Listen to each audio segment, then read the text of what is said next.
ये है Steve jobs की कॉन्वोकेशन स्पीच स्टैनफोर्ड यूनिवर्सिटी में। इसका टाइटल है stay hungry stay foolish. Thank you. आज वर्ल्ड की सबसे बेहतरीन यूनिवर्सिटीज़ में से एक के दीक्षांत समारोह में शामिल होने पर मैं ख़ुद को गौरवान्वित महसूस कर रहा हूँ। मैं आपको एक सच बता दूँ, मैं कभी किसी कॉलेज से पास नहीं हुआ और आज पहली बार मैं किसी कॉलेज की ग्रेजुएशन सेरेमनी के इतना करीब पहुंचा हूं। आज मैं आपको अपने जीवन की 3 कहानियां सुनाना चाहूँगा। ज़्यादा नहीं, बस 3। मेरी पहली कहानी डॉट्स कनेक्ट करने के बारे में है। रीड कॉलेज में दाखिला लेने के 6 महीने के अंदर ही मैंने पढ़ाई छोड़ दी, पर मैं उसके 18 महीने बाद तक वहाँ किसी तरह से आता जाता रहा। तो सवाल ये उठता है कि मैंने कॉलेज क्यों छोड़ा। असल में इसकी शुरुआत मेरे जन्म से पहले हुई थी। मेरी बायोलॉजिकल मदर एक यंग अविवाहित ग्रेजुएट स्टूडेंट थी और वो मुझे किसी दूसरी औरत को अडॉप्शन के लिए देना चाहती थी। पर उनकी एक ख्वाहिश थी कि कोई कॉलेज ग्रेजुएट ही मुझे अडॉप्ट करे। सब कुछ सेट था। मैं एक वकील और उसकी वाइफ के द्वारा अडॉप्ट किए जाने वाला था कि अचानक उस कपल ने अपना विचार बदल दिया और ये फ़ैसला लिया कि उनको एक लड़की चाहिए। इसीलिए आधी रात को मेरे माता पिता, जो तब वेटिंग लिस्ट में थे, उन्हें कॉल करके बोला गया कि हमारे पास एक बेबी बॉय है, क्या आप उसे गोद लेना चाहेंगे? तो उन्होंने झट से हाँ कर ली। ये थे मेरे नए माता पिता जिन्होंने मुझे अडॉप्ट करने की कोशिश की। बाद में मेरी बायोलॉजिकल मदर को पता लगा कि मेरी नई माँ कॉलेज पास नहीं है और मेरे पिता तो हाई स्कूल पास भी नहीं है। इसलिए उन्होंने अडॉप्शन पेपर साइन करने से मना कर दिया। पर कुछ महीनों बाद मेरे होने वाले पेरेंट्स ने मुझे कॉलेज भेजने के आश्वासन दिए तो वो मान गई। इस तरह से मेरी ज़िंदगी की शुरुआत हुई और 17 साल बाद मैं कॉलेज गया। पर गलती से मैंने स्टैनफोर्ड जैसा ही महंगा कॉलेज चुन लिया। मेरे वर्किंग क्लास माता पिता की सारी जमा पूंजी मेरी पढ़ाई में जाने लगी। 6 महीने बाद मुझे इस पढ़ाई में कोई वैल्यू नहीं दिखी। मुझे कुछ आइडिया भी नहीं था कि मैं अपनी ज़िंदगी में क्या करना चाहता हूँ और कॉलेज मुझे इसमें किस तरह से हेल्प करेगा। ऊपर से मैं अपने पेरेंट्स की जीवन भर की कमाई खर्च करता जा रहा था। इसीलिए मैंने कॉलेज से ड्रॉप आउट करने का निर्णय लिया और सोचा जो होगा अच्छा होगा।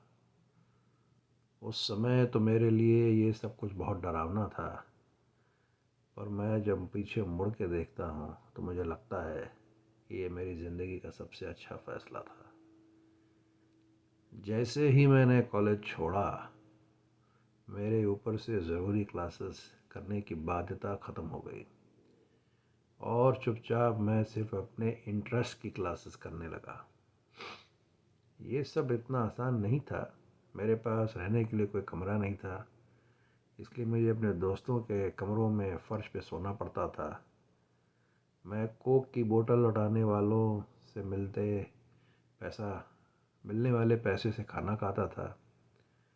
हर संडे 7 मील पैदल चल के मैं हरे कृष्ण मंदिर जाता था ताकि कम से कम एक दिन पेट भर के खाना खा लूँ। ये मुझे काफ़ी अच्छा लगता था। मैंने अपनी ज़िंदगी में जो भी अपनी क्यूरोसिटी और इंट्यूशन की वजह से किया, वो बाद में मेरे लिए प्राइसलेस साबित हुआ। उदाहरण एक देता हूँ। जब उस समय रीड कॉलेज शायद दुनिया की सबसे अच्छी जगह थी जहाँ पे कैलीग्राफी सिखाई जाती थी। पूरे कैंपस में हर एक पोस्टर, एक लेबल बड़ी खूबसूरत हाथों से कैलीग्राफी से लिखा हुआ होता था। चूँकि मैं कॉलेज से ड्रॉप आउट हो चुका था, इसलिए मुझे नॉर्मल क्लासेस करने की ज़रूरत नहीं थी, तो मैंने तय किया कि मैं कैलीग्राफी की क्लासेस करूँगा और इसे अच्छी तरह से सीखूँगा। मैंने सेरिफ और सैंस सेरिफ टाइपफेसेस के बारे में सीखा, अलग अलग लेटर कॉम्बिनेशन के बीच में स्पेसेस को वेरी करना और किसी अच्छी टाइपोग्राफी को कैसे अच्छा बनाया जाता है ये भी सीखा। यह खूबसूरत था मेरे लिए, इतना आर्टिस्टिक था कि साइंस द्वारा कैप्चर नहीं किया जा सकता था, और ये बात मुझे बहुत अच्छी लगी। उस समय मुझे ज़रा भी उम्मीद नहीं थी कि मैं इन चीज़ों का कभी ज़िंदगी में अपने इस्तेमाल भी करूँगा, लेकिन जब 10 साल बाद पहला मैकिन्टोश कंप्यूटर बना रहे थे तो मैंने इस मैक में डिज़ाइन कर दिया और मैं खूबसूरत टाइपोग्राफी वाला दुनिया का पहला कंप्यूटर बन गया। अगर मैंने कॉलेज से ड्रॉप आउट नहीं किया होता तो मैक में मैं कभी मल्टीपल टाइप फेसेस या प्रोपोर्शनेटली स्पेस्ड फॉन्ट्स नहीं होते, और चूंकि विंडोज़ ने मैक की कॉपी की थी इसीलिए शायद किसी भी पर्सनल कंप्यूटर में ये चीज़ें नहीं होती। अगर मैंने कभी ड्रॉप आउट नहीं किया होता तो मैं कैलीग्राफी की क्लासेस नहीं ले पाता, और फिर शायद पर्सनल कंप्यूटर में जो फॉन्ट्स होते हैं, आज जो फॉन्ट्स होते हैं वो शायद होते ही नहीं। पर जब मैं कॉलेज में था अपने भविष्य को इन डॉट्स को कनेक्ट करना इम्पॉसिबल मानता था। जब 10 साल बाद पीछे मुड़ के देखता हूँ तो बिल्कुल साफ नज़र आता है कि आप भी फ्यूचर में कभी झांक कर डॉट्स कनेक्ट नहीं कर सकते, सिर्फ पास्ट में देखकर ही डॉट्स कनेक्ट कर सकते हैं। इसलिए आपको यकीन करना होगा कि अभी जो हो रहा है वो किसी न किसी तरह चलकर आपके फ्यूचर से कनेक्ट हो जाएगा, और किसी न किसी चीज़ में आपको विश्वास करना ही होगा, अपने गट्स में, अपनी डेस्टिनी में, या अपनी ज़िंदगी में, या अपने कर्म में। किसी न किसी चीज़ में आपको विश्वास करना ही होगा, क्योंकि इस बात में बिलीव करना कि आगे चलकर डॉट्स कनेक्ट होंगे आपको अपने दिल की आवाज़ सुनने की हिम्मत देगा। तब आप अपने रास्ते चल रहे होंगे, and that will make the difference. मेरी दूसरी कहानी लव और लॉस के बारे में है। मैं जिस चीज़ को चाहता था वो मुझे बहुत जल्दी ही मिल गई। वॉज और अब मैंने अपने पेरेंट्स के गराज से एप्पल की शुरुआत की थी जब मैं 20 साल का था। हमने बहुत मेहनत की और 10 साल में एप्पल 2 लोगों से बढ़कर $2 बिलियन और 4,000 लोगों की कंपनी हो गई।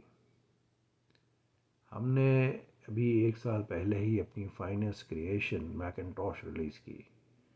मैं 30 का हो गया था और मुझे कंपनी से फायर कर दिया गया।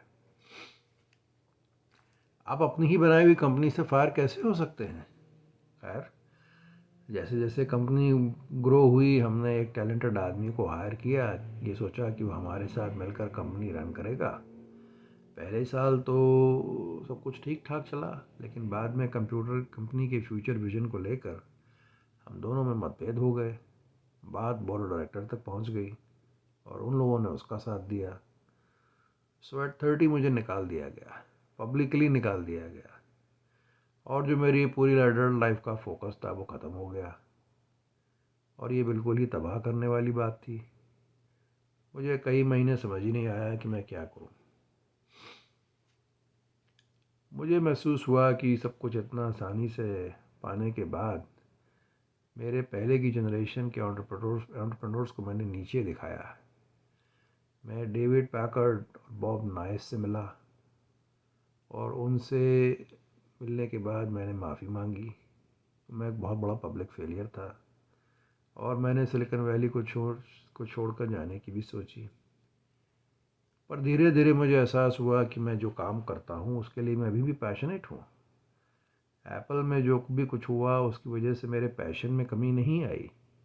मुझे रिजेक्ट कर दिया गया, पर मैं अभी भी अपने काम को प्यार से करता हूँ। मैंने फिर एक बार अपने शुरुआत करने की सोची, पर मुझे तब लगता था कि एप्पल से फायर करने के बाद कोई अच्छी चीज़ हो नहीं सकती। सक्सेसफुल होने का बोझ अब बिगिनर होने के हल्केपन में बदल चुका था।